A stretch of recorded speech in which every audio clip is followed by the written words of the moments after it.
Order. Point of order. Point of order, Mr. Henry Smith.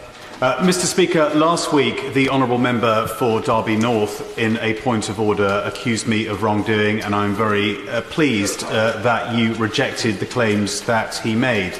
But can I seek your advice, sir, on the protocol, not least the courtesy that honourable members should show to each other in giving prior notice of when they are going to be making an accusation against another member of this place? I'm grateful to the honourable gentleman for his point of order. The position has been and remains entirely clear.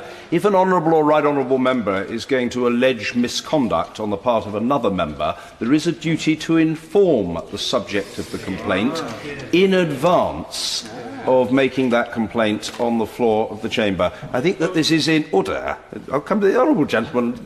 Must contain himself. His appetite will be satisfied ere long.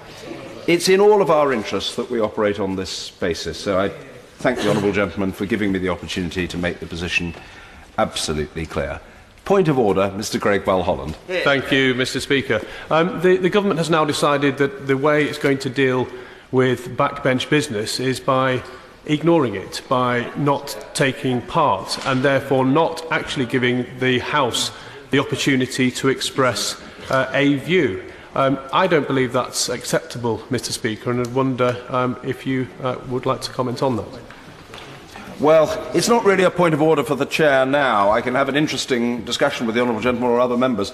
How the government reacts to individual backbench business committee debates must be a matter for the government. I don't think now is the occasion for me to enunciate an entire doctrine on the subject, but suffice it to say I am hearing what is being said and attending to it rather closely. And I'm sure that the government will want to respect the debates that take place under the auspices of the Backbench Business Committee. After all, the House, with government support, established the Backbench Business Committee.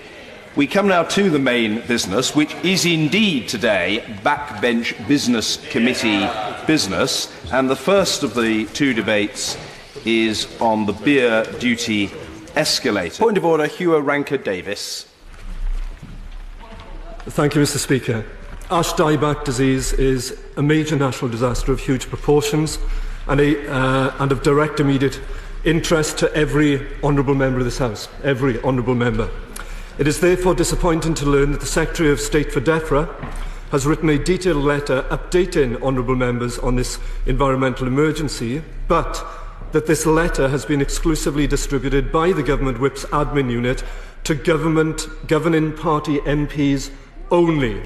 Mr. Speaker, as guardian of the rights of this House, I seek your guidance on the appropriateness of a Secretary of State in a moment of great national emergency, seeking to use the functions and resources of the private office to exclusively brief only his own party colleagues. Surely, Mr. Speaker, every honourable member of this House is equal in their standing and equal in their need to hold the executive to account.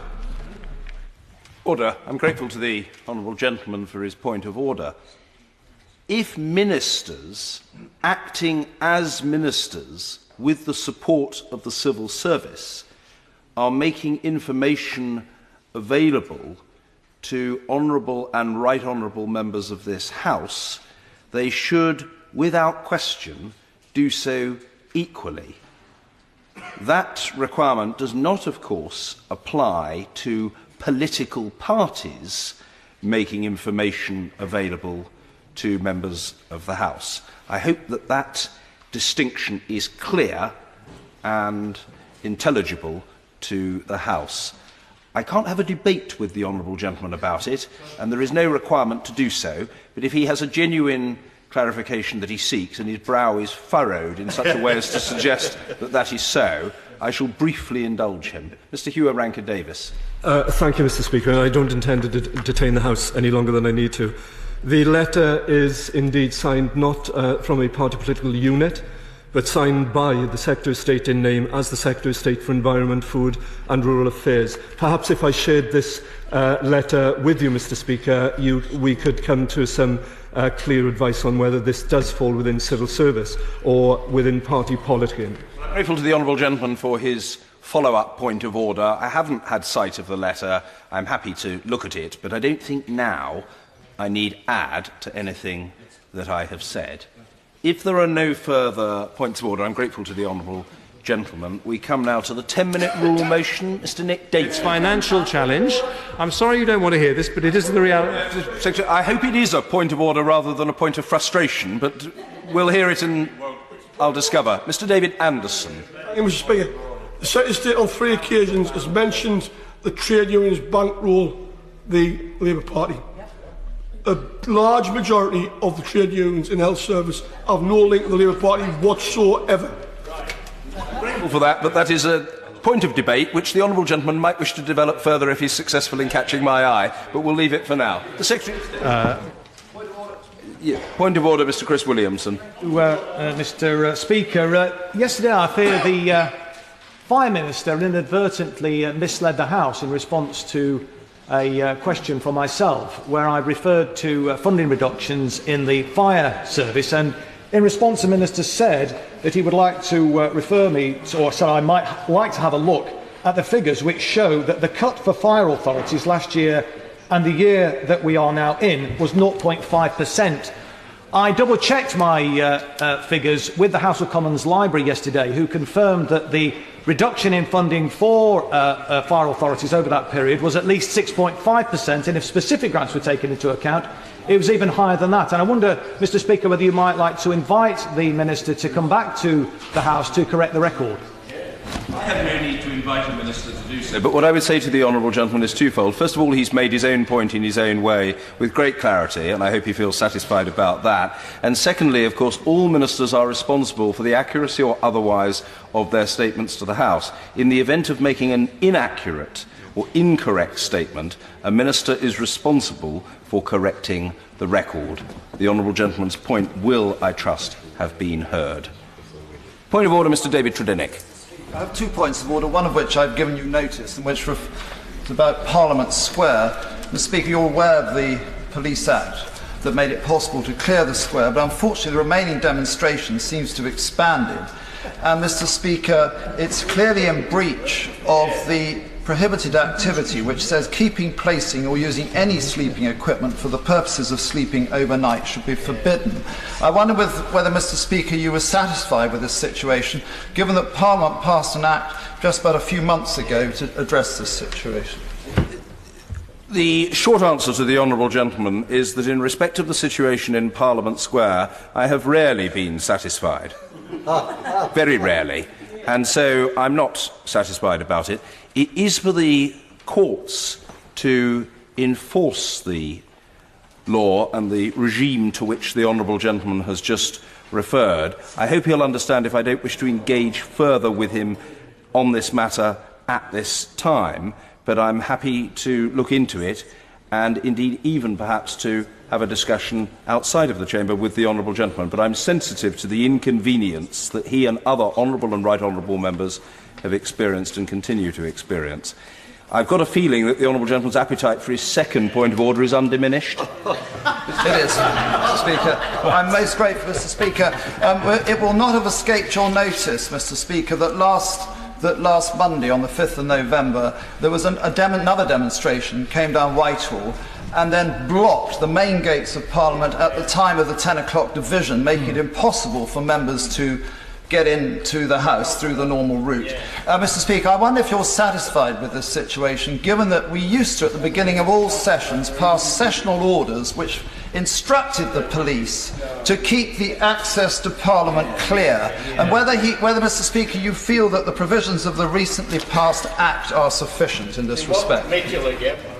I am not sure on the latter point. What I would say to the honourable gentleman is that he's quite right in his recollection of the previous content of sessional orders, but my understanding is that the reason that those orders ceased to include any such reference was that it was judged that the reference was ineffective. That is to say that there was no legal power enforcement. We might have felt better in and of ourselves in having such an order, but it didn't actually work. Whether the fact that the alternative state of affairs isn't working either is satisfactory is another matter. Frankly, I understand why the honourable gentleman is dissatisfied. And again, I'm happy to have further conversations with him, and I'm sure the House will applaud the disinterested and public-spirited way in which the honourable gentleman seeks to uphold not only his own rights, but those of honourable and right honourable members across the House. If there is no further point of order, either from the honourable member or from any other colleague, we can perhaps move now to the 10-minute rule motion. The Reverend William McRae. Point of order, Mr Paul Flynn. Last week's elections for police commissioners had two remarkable characteristics that should concern the House. On the one hand, it was the lowest participation in any national election ever, and on the other hand, it had the highest number of rejected spoiled ballot papers ever. 120,000 people who thought themselves disenfranchised wrote powerful, vigorous, emphatic messages on their ballot papers. Shouldn't those messages be sampled and reported to this House?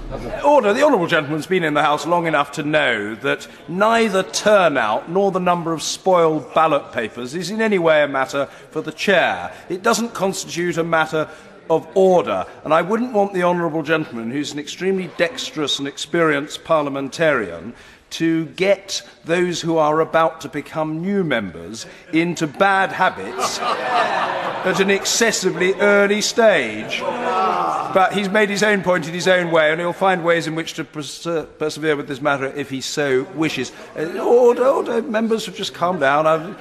I couldn't not see the honourable member for Huddersfield, but because he's so enthusiastic, he'll have to curb his enthusiasm. Mr David Winnick. Mr Speaker, as you will know, there is considerable concern at the violence inflicted on Gaza by Israeli forces and the civilian casualties. We've seen pictures of young children who've been burned to death in the last few days. So I think it would be important for this House to debate this issue as quickly as possible, and I would ask if you would confirm that the Foreign Secretary will be making a statement on Tuesday on this very urgent and humanitarian issue. Grateful to the honourable gentleman for his point of order. I'm happy to confirm that I have been advised that the Foreign Secretary will indeed be making a statement on these matters tomorrow. Ordinarily, honourable and right honourable members might have hoped for a statement today, and I think it's only fair to say that, as some will know but others might not be aware, the Foreign Secretary is today in Brussels discussing these very matters. So at the first opportunity tomorrow, the House will expect to hear from the right honourable gentleman, and I feel sure that the honourable member for Walsall North will be in his customary place. Point of order.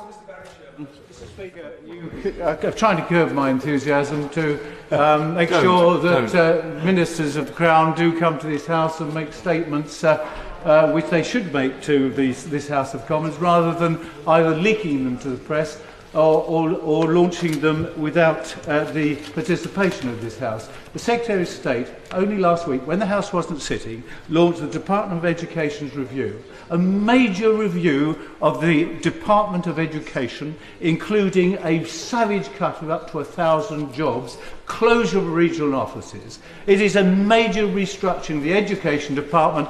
Mr Speaker, this report should have been launched by the Secretary of State for Education to this House, and it is a disrespect to this House and to the education community to do it in any other way. Grateful to the honourable gentleman for his point of order. My understanding was that the government had announced a review rather than a specific policy. However, what I would say to the honourable gentleman is that my expectation of ministers that they make key policy announcements first to the House is both well known and unchanged. If the honourable gentleman, on the strength of his 33 years uninterrupted service in this House, who knows these conventions, is dissatisfied with the Secretary of State, I have a keen sense that the honourable gentleman will display his keenness to pursue this matter for days and days and days. Point of order, Mr Barry Gardner. Further to that point of order, Mr Speaker, I believe that the Secretary of State for International Development, in her remarks in the Chamber a few moments ago, said that she had made a statement, or the Department had put out a statement on the decision to stop aid to India. I believe that that was not the case, and it may be that needs to be corrected. I think I'm right in saying that there was a WMS, a written ministerial statement on the matter, so I don't think that any erroneous statement has been made, but the honourable gentleman, who's a former minister himself, will know that, of course, ministers are always responsible for the accuracy of the statements that they make to the House. Point of order, I hope on an entirely unrelated matter, and I believe it to be, from Mr Hugh Rankin-Davies. Indeed, thank you, Mr Speaker. As a Member of Parliament in this place, I sometimes do get tired with the endless sniping and backbiting, being surrounded by rats and snakes and even cockroaches.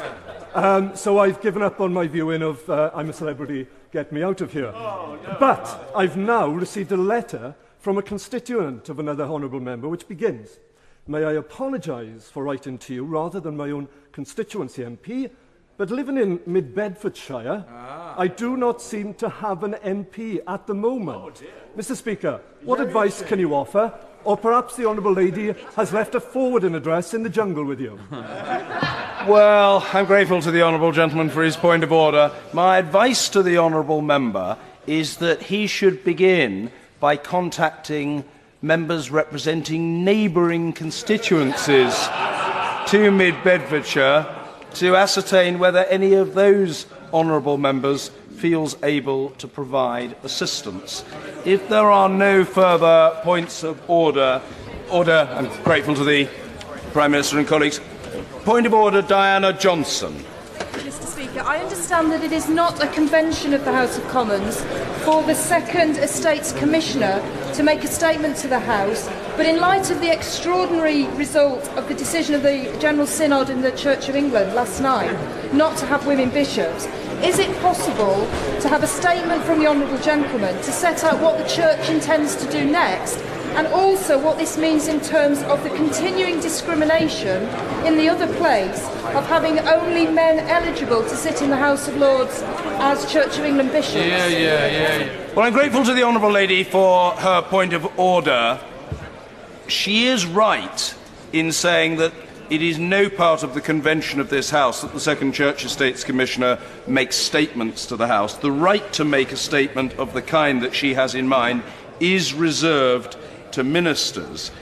The honourable lady may, however, wish to explore whether the Minister for Women and Equalities has any responsibilities in relation to this matter, and whether there are avenues by which she may pursue this issue. It is certainly open to the Minister for Women and Equality to make a statement to the House, and in the meantime I would simply say that very strong voice to opinion in this House has been given today on both sides. I'll leave it there for today. Order. I thank the Prime Minister and all colleagues for their succinctness, which meant that all 52 backbenchers who wished to contribute in the 50 minutes of exclusively backbench time were able to do so. On a point of order, Mr Speaker. Another point of order. I'll indulge the honourable gentleman. Point of order, Mr Peter Bone. Standing Order 9. I'd like to move a motion. The Prime Minister has given the government statement. We're in a unique situation where there's proposed to be two government statements. The similar occasion occurred in 1932, which was followed 4 days later by a vote of confidence in the government. So, Mr Speaker, I do move that this House now do adjourn. Well, I'm grateful to the honourable gentleman for his point of order. His historical recollection of the events of 1932 is indeed faultless, but I know he'll be interested in my reply to his point of order. He seeks to move the adjournment of the House. He will, of course, be well aware, I feel certain, that under Standing Order number 35, I have the power to put the question immediately, to allow the motion to be debated, or not to accept the motion. I do not accept the motion, and we will therefore proceed with the statement. Statement the Deputy Prime Minister, Minister Nick Clegg. Mr Speaker, I'm very grateful for the opportunity to make a further statement to the House. I know. Order. Point of order, Mr Thomas Doherty. Point of order, Mr Speaker. Yesterday afternoon, during the statement from the Prime Minister, he referred to his predecessor by name rather than by his title. And I understand from a number of colleagues this has become a pattern in the last few days. I'm sure you agree with me that all members are entitled to the same courtesies and respect. So is there some way to perhaps bring this to the attention of the government? Well, I'm grateful to the honourable gentleman for his point of order. It's not a question merely of drawing it to the attention of the government, as he puts it, but drawing it again to the attention of all members of the House. The honourable gentleman has already played his part in so doing, and I feel sure that his point of order and my response to it will have been widely noted.